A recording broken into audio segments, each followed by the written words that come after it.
नमस्कार दोस्तों। मैं हूं अविनाश शर्मा और आज है वीकली एक्सपायरी। तो सोचा कि आप लोगों को एक लॉन्ग वीडियो बना के आज का ट्रेड अपडेट कर दूं।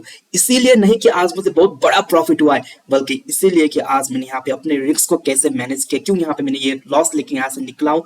तो यही चीजों को आप लोगों को एक्सप्लेन करना था। हालांकि जो दूसरे ट्रेडर होते वो बड़े बड़े प्रॉफिट जब होते तभी वीडियो बनाते, और जब लॉस होते तो गायब। ठीक है, लेकिन मैं आप लोगों को ट्रेडिंग का दोनों साइड दिखाना चाहता हूँ। ऐसा नहीं है कि ट्रेडिंग में बड़े बड़े लोगों को लॉस नहीं होता, लॉस होता है, लेकिन आपसे छुपाया जाता है या फिर आपको वो अपडेट नहीं करते। तो इसीलिए मैं सोचा कि आज यहाँ पे जो लॉस वाला दिन है इसको मैंने कैसे हैंडल किया, मैंने कैसे रोका। क्योंकि देखो, अकाउंट पे फंड पड़ा है, मैं चाहता तो डबल ट्रिपल पोजीशन साइजिंग में रिवेंज ट्रेडिंग भी कर सकता था, लेकिन मैंने अपने रिस्क मैनेजमेंट को फॉलो किया। ठीक है, तो आप लोग देखो मैंने पहला ट्रेड कब लिया। हालांकि ये दोनों ट्रेड जो जहां पे मैंने लॉस किया वो टेलीग्राम पे शेयर भी किया था उसका सेटअप। ठीक है, तो आप टेलीग्राम चैनल को जरूर ज्वाइन कर लेना। तो यहाँ आज कहाँ पे मैंने ट्रेड लिया, देखो आज मार्केट यहाँ पे गैप डाउन ओपनिंग होती है। ठीक है, तो गैप डाउन ओपनिंग होते वक्त मार्केट यहाँ पे एक बड़ा सा ग्रीन कैंडल, एक मोमेंटम वाला कैंडल बना देता है, जो कि एक बुलिशनेस का साइन होता है। और यहाँ पे आप लोग देखो ये एरिया क्या था, ये एक सपोर्ट एरिया था। मार्केट ये जो सपोर्ट जोन है ना, इसके नीचे ओपन हुआ और तुरंत सपोर्ट के ऊपर आ गया। और यहाँ पे मैं एक स्ट्रैटेजी को फॉलो करता हूँ, आप सभी को पता है, आप लोगों को मैंने कई बार एक्सप्लेन किया है। मान लो कि मार्केट का ये सपोर्ट एरिया है। ठीक है, अब मान लो कि मार्केट यहाँ पे सपोर्ट के नीचे खुला, तो खुलते वक्त अगर ये ऊपर के रेंज में आ जाता है, जो कि इसका सपोर्ट एरिया था, सपोर्ट के ऊपर अगर आ जाता है, तो यहाँ से एक बुलिश मोमेंटम हमें देखने को मिलता है, और काफी बार ऐसा होता है। ठीक है, हालांकि सेटअप हर बार काम नहीं करता। हालांकि आज भी और यहाँ पे मोमेंटम आया था, लेकिन मैं और टारगेट के लिए वेट किया था। अब यहाँ पे मैंने क्या किया, छोटे टाइम फ्रेम जैसे कि 1 मिनट टाइम फ्रेम पे गया। ठीक है, तो 1 मिनट टाइम फ्रेम पे आपको तो 1 मिनट टाइम फ्रेम पे आपको यहाँ पे दिख रहा है कि मार्केट अपने सपोर्ट एरिया के आसपास आ पहुंचा। तो यहाँ क्या हुआ, मार्केट ने सबसे पहले ये वाला ओपनिंग दिया, यहाँ पे थोड़ा कंसोलिडेट दिया, इसका ब्रेकआउट दिया। तो यहाँ पे मैंने एंट्री नहीं किया, क्योंकि यहाँ पे मुझको एक ट्रेंड लाइन पे ऐसे यहाँ पे दिख रहा था। तो इसीलिए मैंने वेट किया, ये ट्रेंड लाइन के ऊपर जब प्राइस निकलेगा तो मैं यहाँ पे अपना पोजीशन बना लूंगा। अब यहाँ पे क्या हुआ कि मार्केट ये एरिया पे इसने मॉर्निंग का ये हाई बनाया, ब्रेकआउट दिया, यहाँ पे रिटेस्ट करने को आया। ठीक है, यहाँ पे ये रिटेस्ट करके जब ये ग्रीन कैंडल बनाया ना, तो इसी हाई के ऊपर मैंने एंट्री मार दिया और तुरंत अपने टेलीग्राम चैनल पे अपडेट भी किया था। उसके बाद मार्केट यहाँ पे 1 और नीचे का स्टॉप लॉस, ठीक है, यहाँ पे 1:1 तक यहाँ पे चला गया। ठीक है, उसके बाद यहाँ पे ये रिट्रेसमेंट होना स्टार्ट हुआ, फिर ये रिट्रेसमेंट यहाँ तक आकर के जब यहाँ इस बार गया ना, तो जब यहाँ इस बार प्राइस गया तो मुझे लगा कि अब यहाँ से तो ब्रेकआउट करके ऊपर की तरफ जाएगा, लेकिन ऐसा नहीं हुआ। प्राइस तुरंत यहाँ नीचे आया। अब जब यहाँ पे ये ऊपर के लेवल पे प्राइस था, तो मैंने अपने एसएल, जो कि मेरा ओरिजिनल एसएल यहाँ पे था, ये जो ग्रीन कैंडल बनी है इसके थोड़ा नीचे था, तो जब यहाँ पे प्राइस पहुंचा मैंने अपने एसएल को थोड़ा ऊपर की तरफ शिफ्ट किया, जो कि कॉस्ट के आसपास था। ठीक है, तो इसीलिए ये ट्रेड में मुझे छोटा सा एक एक कॉस्ट के आसपास निकलना पड़ा। और आप देख सकते हो यहाँ पे 226 का, मतलब इसको क्या प्रॉफिट बोलूं। ठीक है, मतलब ये अमाउंट में निकल गया कॉस्ट टू कॉस्ट में। ठीक है, आई होप कि आप लोगों को समझ में आया। मैं क्या करता हूँ, एक बड़े टाइम फ्रेम पे मार्केट का जो स्ट्रक्चर है उसको समझने का कोशिश करता हूँ, और छोटे टाइम फ्रेम पे आके अपने ट्रेड्स को एग्जीक्यूट करता हूँ। हालांकि ये आज नहीं चला। अब ट्रेडिंग स्ट्रेटेजी तो एक प्रोबेबिलिटी के ऊपर काम करता है ना, सर्टेनिटी के ऊपर तो काम नहीं करता।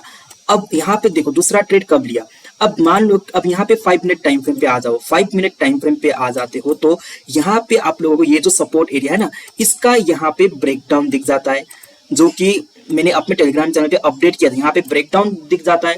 ये ब्रेकडाउन के बाद यहाँ पे मैंने शॉर्ट किया, उसके बाद यहाँ तुरंत मार्केट ऊपर घूम गया, जो कि होता है ट्रेडिंग में। ओके, तो यहाँ पे मुझे जो फुल एसएल है वो देना पड़ा, तो इसलिए यहाँ पे लॉस हुआ है 5250 रुपीज के आसपास। ठीक है, तो यहाँ ऐसा हुआ। देखो मार्केट ना, मतलब उतना ज्यादा मोमेंटम नहीं कर रहा है, बहुत फेक मूव्स दे रहा है। मतलब ये जो एरिया है ना, ये एरिया पे देखो मार्केट टोटल साइडवेज है ये एरिया पे। तो यहाँ पे ये ब्रेकआउट काम नहीं किया। ओके, यहाँ पे कहीं इंट्राडे ब्रेकआउट हुआ, जैसे कि ये ब्रेकआउट हुआ, मार्केट तुरंत यहाँ से अपसाइड चला गया। ठीक है, तो ये एरिया पे क्या हो रहा है कि मार्केट में एक प्राइस एक्शन काम नहीं कर रहा। मतलब प्राइस एक्शन काम नहीं कर रहा, तो इसका मतलब ये नहीं कि आप प्राइस एक्शन के ऊपर काम करना छोड़ दो, क्योंकि मार्केट में ऐसा फेज आता है। ठीक है, कि जहां आपका जो स्ट्रैटेजी है या फिर हमारा जो एक सेटअप होता है ना, वो काम नहीं करता। तो इस यही हो रहा है, ये जोन पे जब मार्केट, ये एरिया पे मैंने उतना पैसा नहीं बनाया। आप लोग देखो मार्केट कितने दिनों से यहाँ पे साइडवेज है। मैं यहाँ पे देख लेता हूँ, यहाँ पे देखो मार्केट यहाँ पे ऑलमोस्ट 2-3 दिन। ओके, यहाँ पे ये एरिया साइडवेज, तो यहाँ पे मैंने उतना पैसा नहीं बनाया है। ठीक है, ये एरिया पे अब अगर मुझको पता होता पहले से कि यहाँ पे साइडवेज जाने वाला, तो मैं ट्रेड ही नहीं लेता ना। अब ट्रेड लेने के बाद बहुत सारे लोग यहाँ पे ज्ञान देंगे मुझको कि भाई मार्केट अभी साइडवेज है, तो ऐसे मार्केट पे क्यों ट्रेड कर रहा है। इंडिया विक्स को देखो, ये इंडिया विक्स ये 15 के नीचे है तो लोग बोलते हैं, ठीक है। लेकिन क्या होता है ना, होने के बाद तो कुछ भी बोल सकते हो ना आप लोग, लेकिन लाइव मार्केट में क्या हो रहा होता है तो वहां पे सबको वहां पे फट जाती है सबकी, ठीक है। तो ये पॉइंट को भी ध्यान में रखना। तो उसके बाद यहाँ पे मैं और भी ट्रेड ले सकता था, क्योंकि यहाँ पे मेरा काफी बढ़िया सेटअप, यहाँ पे डे हाई के ऊपर देखो, सॉरी डे हाई नहीं, पिछला दिन का जो रेजिस्टेंस एरिया है वहां से तुरंत मार्केट ने यहाँ पे रिवर्स लिया है। मैं ऐसे सेटअप में भी ट्रेड लेता हूँ, लेकिन क्या हुआ कि यहाँ पे आप चाहो तो मैं 100 मतलब डबल ट्रिपल क्वांटिटीज में एंट्री बना सकता था इस एरिया पे, लेकिन मुझे अपना रिस्क मैनेजमेंट को फॉलो करना था, इसलिए मैंने खुद को कंट्रोल किया, ठीक है। मैंने खुद को कंट्रोल किया, मुझको जो अपना जो सेटअप है उसको मुझको फॉलो करना था, ठीक है। अब यहाँ पे आप लोग देखो तो 400 का जो प्रॉफिट है वो रैंडमली, मतलब वो एक मतलब जब मैं स्ट्राइक देख रहा था तो वो रैंडमली क्लिक होकर यहाँ पे ये प्रॉफिट हुआ है, ठीक है। इसको काउंट मत कर लेना। तो ये जो बैंक निफ्टी है ना, यहाँ पे मतलब मैं ट्रेड ले सकता था, ठीक है, क्योंकि यहाँ पे मेरा काफी बढ़िया मेरा एक फेवरेट सेटअप है।